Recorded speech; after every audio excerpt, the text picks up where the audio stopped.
Hey guys, and welcome back to another Freaky Friday video on my channel. Today's video, I wasn't sure whether to classify it as a cryptid or an urban legend. I haven't really done too many urban legend type of videos on my channel, and this specific thing that I'm going to be talking about today does come up every now and then on the, I guess like Reddit cryptid forum, and it also comes up on the list of cryptids on Wikipedia, but to me, I personally just don't think that I would classify it as a cryptid. So you guys are going to have to let me know what you think about that down below. But with that all being said, let's get right into today's video. And before we do, I just want to give you guys a heads up because today's urban legend slash cryptid thing is extremely unsettling and very, very creepy. This urban legend comes out of Fairfax County, Virginia, and again, that just makes me wonder what the heck is going on in Virginia that they have all of these crazy creatures and people and things like that. I mean, they have Mothman, they have the melon heads, they have this story, they have so many things that come out of there that it just really makes you wonder what the heck is going on over there, what's in their water that is making all of these crazy creatures come out of that specific area. So today we're going to be talking about the Bunnyman, and unlike other cryptids, and the reason that I wouldn't consider this a cryptid is because most cryptid creatures are that. They are creatures, they are, you know, Mothman, which is supposed to be a moth and a man, or like the melon heads, which are like little weird creatures with big heads. Like, there are all these different creatures, whereas the Bunnyman is just speculated to be that. A man, a lunatic man, I must say, wearing a bunny suit and tormenting people while wielding an axe. So where this initial story really came from was in the 1970s when two reports came in about people claiming to have been, I don't want to say attacked, but I guess like approached by a man in a bunny suit wielding an axe. These two reports came in 10 days apart, and I do have to say, man, it must be so terrifying for those people who witnessed this. A man yielding an axe at you and waving an axe around is scary enough, but to be waving around an axe and wearing a bunny suit, like, I can't even imagine. That would be so traumatizing. So the first report of this man came in on October 19th, 1970. And the person who called in this report was actually a very, very reliable source. He was a U.S. Air Force Academy cadet named Robert Bennett. Robert and his fiancée were visiting family who lived on Guinea Road in Burke, Virginia at the time. Now, they were parked in their car, and what exactly they were doing in the car is up for speculation. Some people think they were smoking, some people think that they were fooling around, but what exactly they were doing in the car at that time really has no importance to the rest of the story. So this couple's story goes that they were parked in a field on Guinea Road as they were visiting an uncle whose home was just across the street, and they'd parked in this field and were planning on getting out of the car. But at this time, they were sitting in the car with the engine turned on, just kind of, I guess, talking or whatever their story is, when they thought that they saw something moving outside of the car. But again, they were sitting in a field, so they didn't think too much of it. They thought maybe their car had scared some animals and they were moving in the bush or something along those lines. But what would happen to them next would be absolutely terrifying. Just moments later, the passenger side window of the car that the couple was sitting in would be smashed in. Obviously, both Robert and his fiancée were completely stunned and very shaken up, but they would be even more scared when they realized what exactly had smashed in the window. When they looked out the window to see what was standing there, they caught a glimpse of what appeared to be a very large white bunny. As the car's ignition was still running, the couple was able to get away very, very quickly because Robert just put the car in drive and they were able to get out of that field. But while doing so, they were able to make out that the person or the thing that had crashed in their car window was actually a man wearing a bunny costume. And while they were driving away, this man was screaming at them saying they were trespassing, this was his private property, and that he had even gotten their plate numbers. Once the couple was out of the field and out of distance of this lunatic and they were kind of calming down a bit is when they realized that there was an axe sitting on the passenger side of the car on the floor. They realized at this point that this crazy lunatic of a man wearing a bunny costume had smashed in their passenger side window with an axe and somehow managed to have dropped it inside of the vehicle. After realizing that this man had thrown an axe at their window, the couple came to the realization that this incident was much more severe than they had originally thought, and they decided that this was bad enough that they needed to report it to the police. But this is where things in this case get a little bit foggy. So Robert reported to the police that the man who had approached their car was wearing a fully white suit and very, very large bunny ears.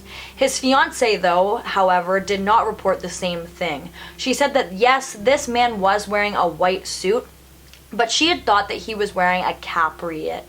I hope I'm pronouncing that correctly, but it's like one of those pointy hats. The word is actually Spanish, so I'm pretty sure that I'm not saying it correctly, but it is used to describe those hats that are worn by people who are the members of the Ku Klux Klan. And if this man was wearing all white and one of those hats, it kind of would lead you to that assumption. Really worried police, obviously, because that made it seem like something really sinister had been going on in that field or around that field at that time. But despite this and not being able to agree on what exactly the man was wearing, Robert and his fiancée gave a little bit of a description of what they could remember the man looking like to the police. They said they had seen his face, but they couldn't agree on what race he was because it was extremely dark out that evening. The police did an examination on the axe, and after they were done doing an examination on it, they did return it to Robert, who was required to give it to his academy while he reported the incident. And then after that, there would be another incident with the Bunny Man on October 29th, 1970.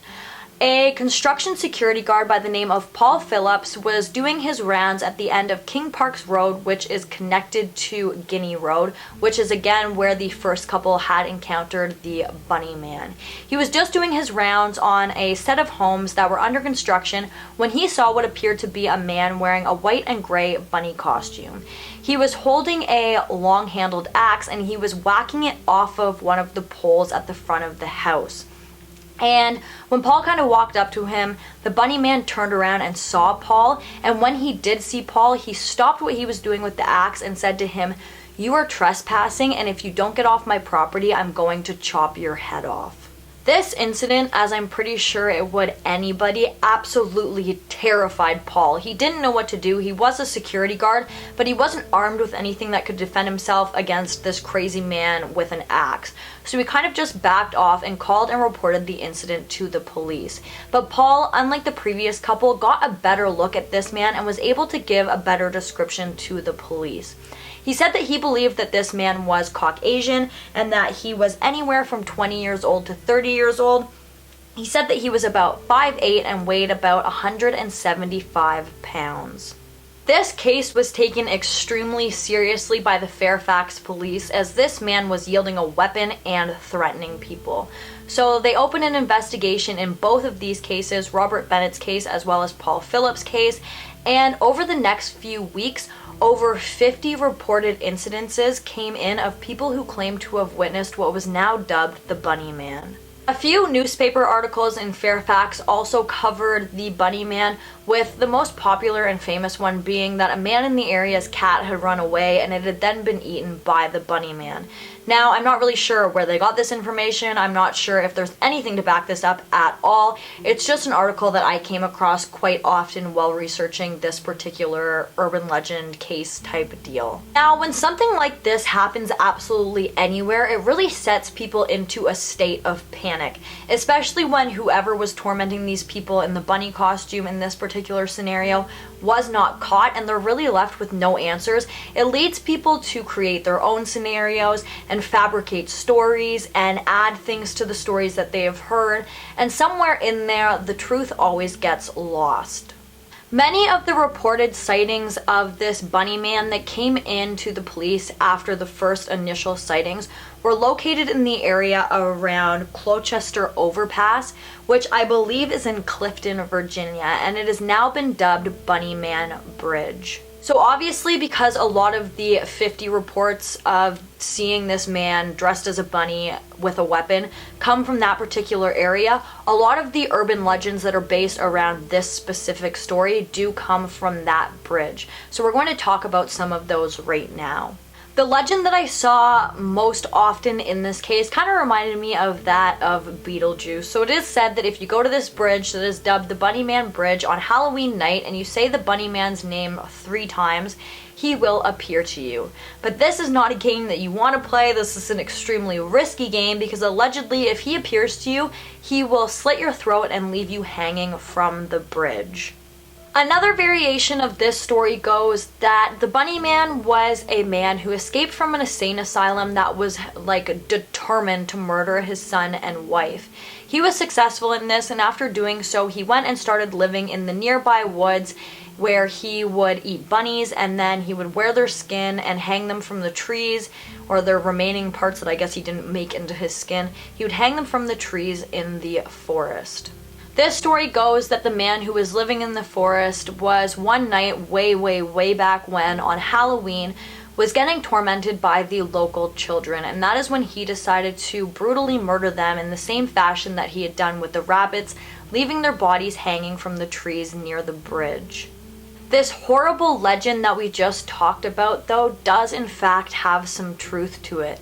This legend comes from an incident that happened in Fairfax in February of 1949 when the body of a mother and her infant daughter was found in a very shallow grave after disappearing on a car ride with the woman's husband and the baby's father. The wife of this man had been brutally beaten to death and the baby had been buried alive.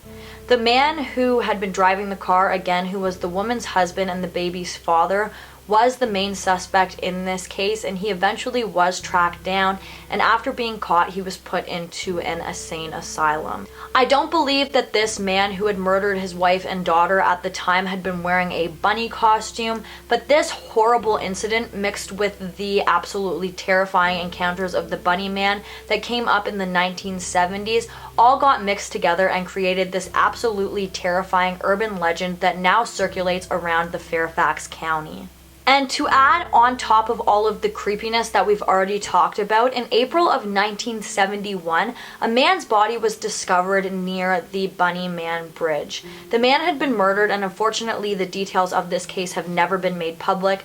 Nobody knows in what fashion he was murdered in, who had murdered him, anything like that, but it does definitely just add to the creepy history that is the Bunnyman Bridge. But guys, that is all that I have on this topic for you guys today. If you like this video, please give it a big thumbs up.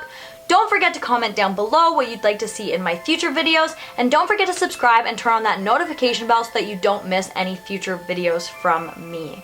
Also, one more thing that I just have to say that I probably should have thrown in at the beginning of this video, but if you're still here, thanks for watching to the very end. Somebody requested that I do a Q&A, so if you want to see that, can you please let me know in the comments down below? And if you have any questions, you can email them to me, ask me them on Instagram, ask me them on Snapchat, ask me them in the comments. Just verify that you want me to answer in a video, because if not, I'll probably just answer directly to you. But anyways, thanks again so much for watching, and I'll see you in the next one. Bye guys!